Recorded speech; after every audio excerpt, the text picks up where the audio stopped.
ഇപിയുടെ ആത്മഹത്യയുമായി ബന്ധപ്പെട്ട വിവാദത്തിൽ അങ്ങനെ ഇപി ജയരാജനുമായി ഒരു കരാറും ഇല്ല എന്ന് DC ബുക്സ് വ്യക്തമാക്കുന്നു എന്ന വിവരമാണ് ഏറ്റവും പുറത്ത് വരുന്നത്. കരാർ രേഖകൾ ഹാജരാക്കാൻ ഉടമയായ രവി DCക്ക് കഴിഞ്ഞില്ല. കരാറില്ലാതെ എങ്ങനെ ആത്മകഥ എന്ന നിലയിൽ വിവരങ്ങൾ പങ്കുവയ്ക്കാൻ കഴിയും, അല്ലെങ്കിൽ അത് പുറത്തുവിടാൻ കഴിയുമെന്നതിൽ ഇനി കൂടുതൽ അന്വേഷണത്തിലുള്ള സാധ്യതകളാണ് തെളിയുന്നത്. ഷിനോജ് ST വിവരങ്ങളുമായിട്ട്. നേരത്തെ ഷിനോജ് രവി DCയുടെ പ്രതികരണം തേടിയിരുന്നു. അദ്ദേഹം ഒന്നും മിണ്ടാതെ പോവുകയാണ് ചെയ്തത്. പക്ഷേ അന്വേഷണ ഉദ്യോഗസ്ഥർക്ക് മുന്നിൽ കാര്യങ്ങൾ പറയാതെ നിർവാഹവുമില്ലല്ലോ. അപ്പോൾ ഒരു കരാറില്ലെങ്കിൽ പിന്നെ എങ്ങനെ ഇത്രയും പ്രമുഖനായ ഒരു വ്യക്തിയുടെ ആത്മകഥ എന്ന നിലയിൽ ആ കാര്യങ്ങൾ വരാൻ പോകുന്നു, പുസ്തകം വരാൻ പോകുന്നു എന്ന നിലയിൽ കാര്യങ്ങൾ പ്രസിദ്ധീകരിക്കാൻ കഴിയും? ഇതുമായി ബന്ധപ്പെട്ട ഏറ്റവും പ്രധാനപ്പെട്ട വിവരമാണ് മാതൃഭൂമി ന്യൂസ് ഇപ്പോൾ പുറത്തുവിടുന്നത്. കരാറില്ല എന്ന് DC ബുക്സ് തന്നെ വ്യക്തമാക്കിയിരിക്കുന്നു. DC ബുക്സിന്റെ ഉടമ രവി DCയാണ് സംബന്ധിച്ച മൊഴി പോലീസിന് നൽകിയിരിക്കുന്നത്.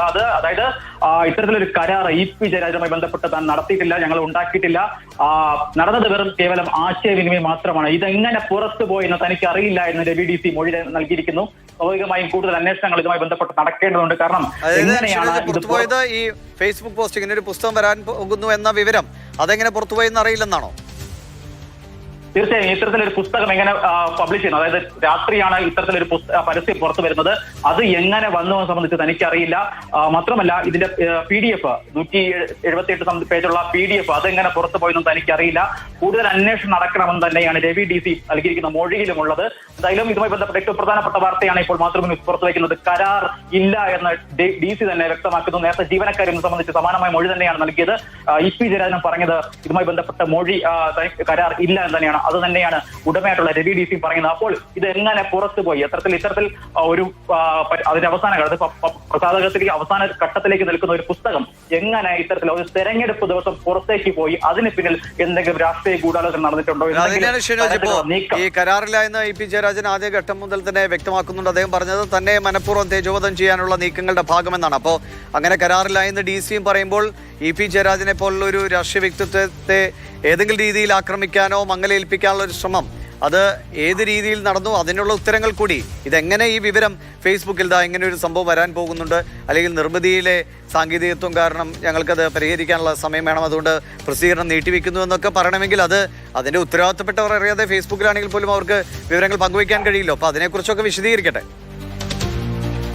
തീർച്ചയായും ദിവിഷ, അത് സംബന്ധിച്ച് കൂടുതൽ കാര്യങ്ങൾ ഇനി പുറത്തു വരണം. കാരണം ഇത് സംബന്ധിച്ച് പ്രാഥമികമായ അന്വേഷണം മാത്രമാണ് നിലവിൽ പോലീസ് നടത്തിയിരിക്കുന്നത്. ഈ മൊഴികളൊക്കെ വെച്ചുകൊണ്ടുള്ള കേവലം അന്വേഷണം മാത്രമാണ് നിലവിൽ നടത്തിയിരിക്കുന്നത്. അതായത് ജീവനക്കാരുടെ മൊഴി ആദ്യം രേഖപ്പെടുത്തുന്നു, തുടർന്ന് ഇപി ജയരാജന്റെ മൊഴി രേഖപ്പെടുത്തുന്നു, അതിന് പിന്നാലെ ഇപ്പോൾ ഉടമയായിട്ടുള്ള രവി DCയുടെ മൊഴി രേഖപ്പെടുത്തുന്നു. എന്തായാലും രവി DCയുടെ മൊഴിയാണ് ഇതിൽ ഏറ്റവും നിർണായകമായത്. രവി DC പറയുന്നു ഇത്തരത്തിലൊരു കരാറ് ഇപി ജയരാജനുമായി ഞങ്ങൾ ഉണ്ടാക്കിയിട്ടില്ല, കേവലം ആശയവിനിമയം മാത്രമാണ് ഇപിയുമായി ബന്ധപ്പെട്ട് നടന്നിട്ടുള്ളത്, കരാറിലേക്കൊന്നും തന്നെ എത്തിയിട്ടില്ല. മാത്രമല്ല ഈ വിവരം എങ്ങനെ പുറത്തു പോയി എന്ന് സംബന്ധിച്ച് കൂടുതൽ അന്വേഷണം നടക്കണം. ഇതുമായി ബന്ധപ്പെട്ട് തനിക്ക് താനല്ല ഇത്തരത്തിൽ പുറത്തേക്ക് വിട്ടത്, അതിൽ കൂടുതൽ അന്വേഷണം നടക്കണമെന്ന് തന്നെ രവി പറഞ്ഞു വെക്കുന്നുണ്ട്.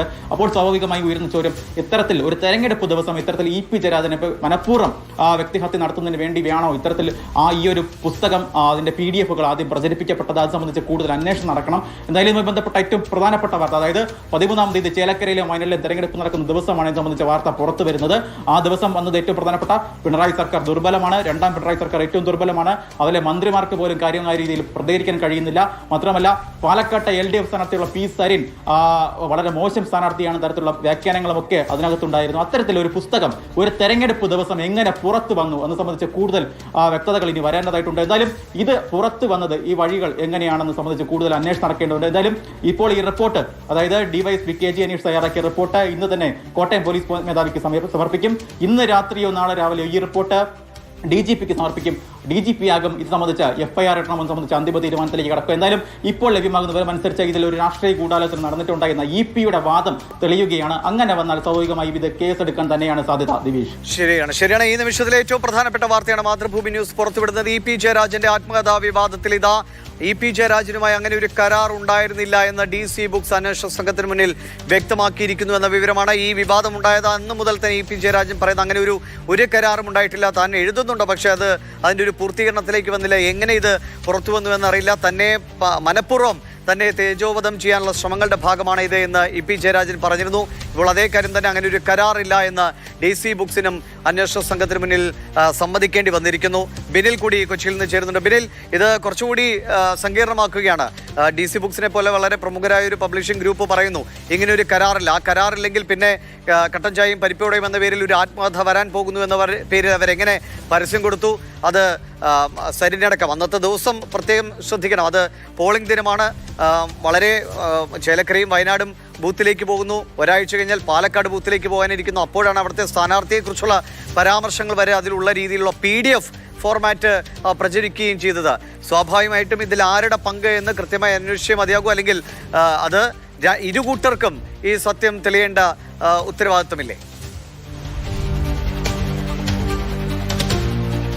ദിവിഷ്, തീർച്ചയായിട്ടും ആ വിഷയം കൂടുതൽ സങ്കീർണമാകുകയാണ്. ഇത് തെരഞ്ഞെടുപ്പ് വോട്ടെടുപ്പ് ദിവസം ഈ ആത്മകഥ പുറത്തേക്ക് വരുന്നു. അതിന്റെ 178 പേജുള്ള പൂർണ്ണ രൂപമാണ് പുറത്തേക്ക് വരുന്നത്. സർക്കാരിനെയും CPM-നെയും പാലക്കാട്ടെ സ്ഥാനാർത്ഥിയെയും ഒക്കെ തന്നെ പ്രതിക്കൂട്ടിലാക്കുന്ന രീതിയിലുള്ള വളരെ ഗുരുതരമായ പരാമർശങ്ങൾ EP ജയരാജന്റേതായി ആ ആത്മകഥയുടെ പേരിൽ പുറത്തേക്ക് വരികയാണ്. അതുകൊണ്ട് തന്നെയാണ് ഇതിന് പിന്നിൽ ഒരു ഗൂഢാലോചനയുണ്ട് എന്ന് EP ജയരാജന് വാദിക്കാൻ കഴിഞ്ഞിരിക്കുന്നത്. എന്തായാലും EP ജയരാജൻ പറഞ്ഞത് താനും DC ബുക്സും തമ്മിൽ ഒരു കരാറില്ല എന്നതാണ്. അത് തന്നെയാണ് ഇപ്പോൾ പോലീസിന്റെ അന്വേഷണത്തിലും വ്യക്തമാകുന്നത്. അതുകൊണ്ട് തന്നെ സ്വാഭാവികമായും പ്രതിക്കൂട്ടിലാകുന്നത് സംസ്ഥാനത്തെ പ്രധാനപ്പെട്ട പുസ്തക പ്രസാധകരായ DC ബുക്സ് തന്നെയാണ്. ഇത്തരത്തിൽ ഒരു കരാറുമില്ലാതെ എങ്ങനെയാണ് ഒരു പ്രധാനപ്പെട്ട രാഷ്ട്രീയ നേതാവിന്റെ ആത്മകഥ ഇതാ വരുന്നു എന്ന് പറഞ്ഞുകൊണ്ട് DC ബുക്സിന് ഒരു പരസ്യം നൽകാൻ കഴിയുന്നത് എന്നതാണ് ഒന്നാമത്തെ ചോദ്യം. 2, അതിലെ 178 പേജുകൾ അതേപടി പുറത്തേക്ക് വരുന്നു. അത്